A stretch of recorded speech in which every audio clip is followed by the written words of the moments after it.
আসসালামু আলাইকুম। শুভ সকাল। সবাইকে স্বাগত জানাচ্ছি আমার দেশ লিড নিউজে। সঙ্গে আছি আমি মাহবুবুর রহমান। আমাদের আজকের লিড নিউজের শিরোনাম ৮,০০০ কোটি টাকা গচ্চার দায় কার? লিখেছেন এম এ নোমান। চলুন দর্শক আজকের লিড নিউজটির বিস্তারিত জেনে নেওয়া যাক। জ্বালানির যোগান না থাকায় অনিশ্চিত হয়ে পড়েছে ৮০০ মেগাওয়াট ক্ষমতা সম্পন্ন বহুল আলোচিত রূপসা বিদ্যুৎ কেন্দ্রের ভবিষ্যৎ। এরই মধ্যে এই প্রকল্পে ৮,৫০০ কোটি টাকা ব্যয় করে পালিয়ে গেছে ফ্যাসিস্ট শেখ হাসিনার সরকার।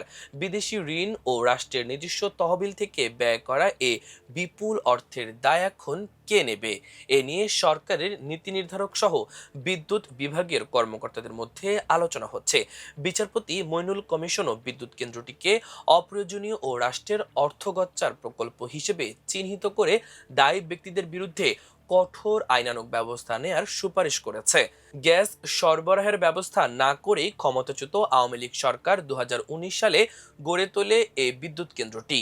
২০২২ সালে বিদ্যুৎ কেন্দ্রটি থেকে জাতীয় গ্রিডে বিদ্যুৎ সরবরাহের কথা থাকলেও জ্বালানির অভাবে সেটা সম্ভব হয়নি। প্রকল্পটিকে পতিত স্বৈরাচার হাসিনার ব্যক্তিগত অভিলাষের প্রকল্প উল্লেখ করে বর্তমান সরকারের নীতি নির্ধারকরা জানিয়েছেন, ভারত থেকে উচ্চ মূল্যে গ্যাস আমদানি করে বিদ্যুৎ কেন্দ্রটি চালু করার সিদ্ধান্ত নেওয়া হলেও শেষ পর্যন্ত সেটা কার্যকর হয়নি। ফলে পুরো প্রকল্পটি নিয়ে এখন অনিশ্চয়তা তৈরি হয়েছে।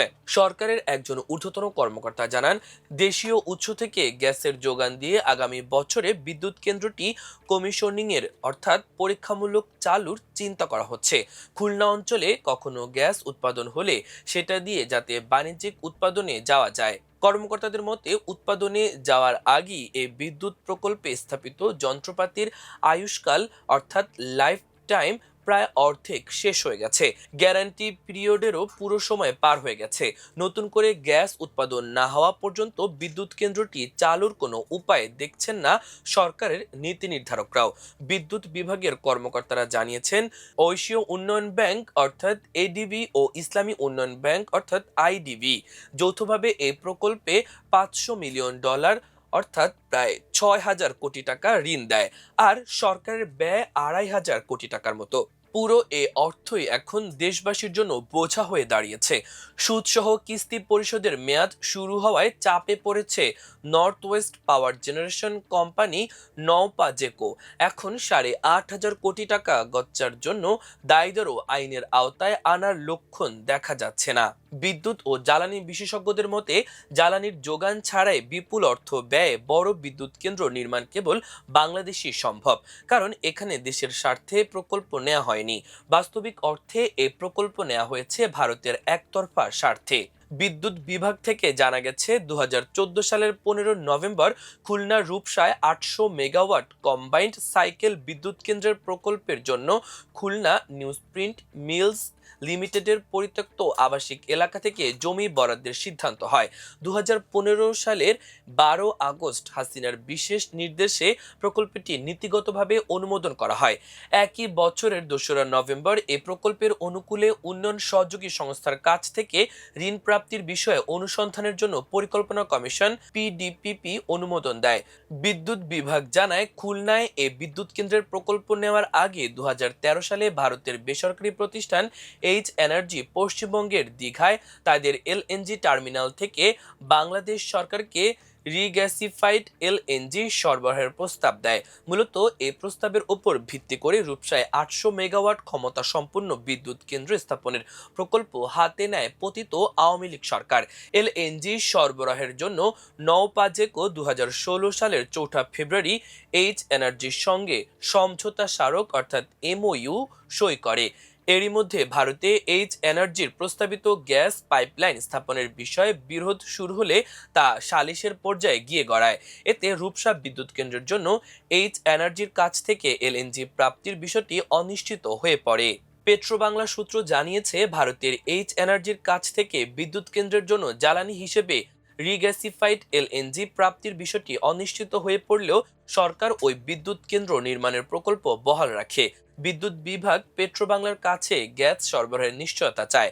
২০১৭ সালের ১৪ ফেব্রুয়ারি পেট্রোবাংলা বিদ্যুৎ কেন্দ্রে গ্যাস সরবরাহের নিশ্চয়তা দেয়। পরবর্তী সময়ে জ্বালানি বিভাগ ২০১৭ সালের ৬ জুলাই এডিবিতে গ্যাস সরবরাহের সুনির্দিষ্ট পরিকল্পনা জানিয়ে চিঠি পাঠায়। এরই পরিপ্রেক্ষিতে পেট্রোবাংলার আওতাধীন সুন্দরবন গ্যাস কোম্পানির সঙ্গে নওপাজেকোর ২০১৭ সালে গ্যাস সরবরাহের জন্য পাইপলাইন নির্মাণ সমঝোতা স্মারক সই হয়।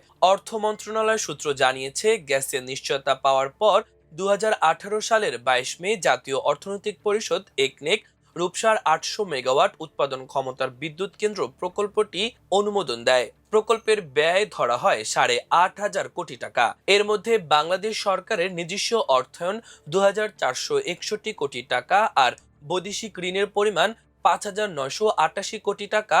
ডলারের বর্তমান বিনিময় মূল্য ধরে আরও অনেক বেশি।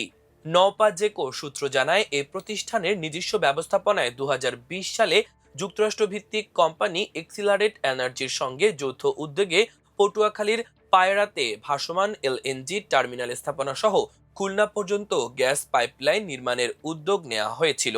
এই টার্মিনাল থেকে ২০২৪ সাল নাগাদ গ্যাস সরবরাহ শুরু করার পরিকল্পনাও ছিল সরকারের। পরবর্তী সময়ে হাসিনার বিদ্যুৎ, জ্বালানি ও খনিজ সম্পদ উপদেষ্টা প্রত্যক্ষ হস্তক্ষেপে এ উদ্যোগও ভেস্তে যায়।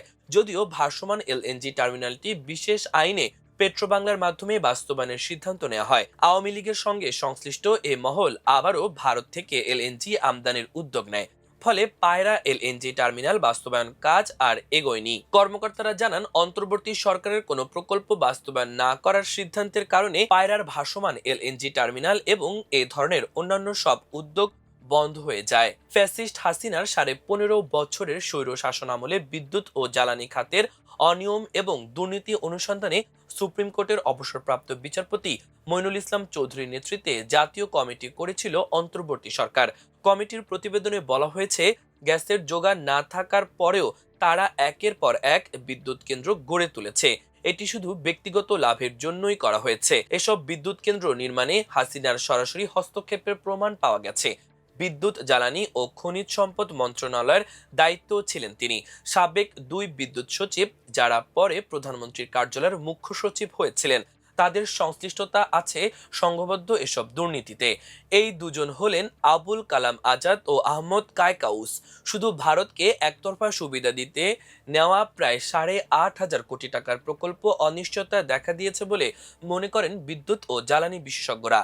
জ্বালানি বিশেষজ্ঞ ও দেশের ভোক্তাদের স্বার্থ রক্ষায় গঠিত consumers association of Bangladesh cab উপদেষ্টা অধ্যাপক এম শামসুল আলম আমার দেশকে জানান, একটি বিশেষ মহলকে বিশেষ সুবিধা দিতে বিগত সরকার এ আত্মঘাতী প্রকল্প নিয়েছিল।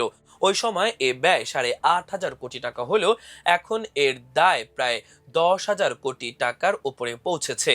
এজন্য দায় বিগত সরকারের নীতি নির্ধারকরা, কারণ তারা সবাই দণ্ডনীয় অপরাধ করেছে। তার মতে, এই বিদ্যুৎ কেন্দ্রের মাধ্যমে জনগণকে ১০,০০০ কোটি টাকার ঋণের ফাঁদে ফেলে দেওয়া হয়েছে, অথচ এখন পর্যন্ত তাদের বিরুদ্ধে সরকার কোনো কার্যকর শাস্তিমূলক ব্যবস্থা নেয়নি। রূপসায় ৮০০ মেগাওয়াট বিদ্যুৎ কেন্দ্র প্রকল্পটি হাসিনার সরকার দেশের স্বার্থে নয়, ভারতের স্বার্থ রক্ষা করতেই নিয়েছিলেন বলে মনে করেন বিদ্যুৎ, জ্বালানি ও খনিজ সম্পদ মন্ত্রী ইকবাল হাসান মাহমুদ। তিনি বলেন, বিগত সরকারের সময় জ্বালানি ও বিদ্যুৎ খাতে ব্যাপক অনিয়ম ও দুর্নীতি হয়েছে। অনিয়মের মহোৎসব হয়েছে। স্বজনপ্রীতি ও নিজেদের পছন্দের মানুষকে সুবিধা দিতে অপ্রয়োজনে বেসরকারি খাতে অনেক বিদ্যুৎ কেন্দ্র অনুমোদন দেওয়া হয়েছে। তিনি আরো বলেন, বেশি দামে বিদ্যুৎ কিনে এমন অবস্থা দাঁড়িয়েছে যে বিদ্যুৎ কোম্পানিকে টাকাও দিতে পারি না, আবার বিদেশি হলে ডলার দিতে পারি না। গ্যাস আমদানির জন্য ডলার দিতে পারছি না। বেশি দামে বিদ্যুৎ কেনার জন্য কিন্তু বিদ্যুতের ট্যারিফ বারবার বাড়ানো হয়েছে। বিদ্যুৎ খাতে পতিত আওয়ামী লীগ সরকারের দুর্নীতির দায় এখন আমাদের উপর বর্তেছে। দেশবাসীর কাছে প্রশ্ন রেখে বিদ্যুৎ, জ্বালানি ও খনিজ সম্পদ প্রতিমন্ত্রী অনিন্দ্য ইসলাম অমিত বলেন, কার স্বার্থে এখানে বিদ্যুৎ কেন্দ্র স্থাপিত হলো, কার স্বার্থে ৮,৫০০ কোটি টাকা খরচ হলো? মানুষ তো কোনো উপকার পাচ্ছে না। এখন আমাদের এই বিদ্যুৎ কেন্দ্রটি বাঁচিয়ে রাখতে হলে গ্যাস সরবরাহের জন্য বিকল্প উৎস খুঁজতে হবে। তিনি বলেন, ফ্যাসিস্ট হাসিনা নিজের স্বার্থ হাসিল করতে গিয়ে দেশের বিদ্যুৎ খাতকে ধ্বংস করে গেছে। এখন এর বোঝা এসে পড়েছে বর্তমান গণতান্ত্রিক সরকারের ওপর। এদিকে প্রকল্পটি নিয়ে এখন উভয় সংকটে রয়েছেন বলে জানিয়েছেন বিদ্যুৎ বিভাগের কর্মকর্তারা। তাদের মতে, এত বিশাল একটি প্রকল্প উৎপাদনে না গেলে রাষ্ট্রেরই বিশাল ক্ষতি। বিদেশি ঋণও তো আর মওকুফ হবে না। সুদসহ বিপুল পরিমাণ ঋণে বোঝা এখন বিদ্যুৎ বিভাগের ঘাড়ে। প্রিয় দর্শক, আমাদের আজকের লিড নিউজের আয়োজন এ পর্যন্তই। আগামীকাল আরেকটি লিড নিউজ নিয়ে আপনাদের সামনে হাজির হব। সে পর্যন্ত মহান আল্লাহ তাআলা আপনাদের সবাইকে ভালো রাখুক, সুস্থ রাখুক।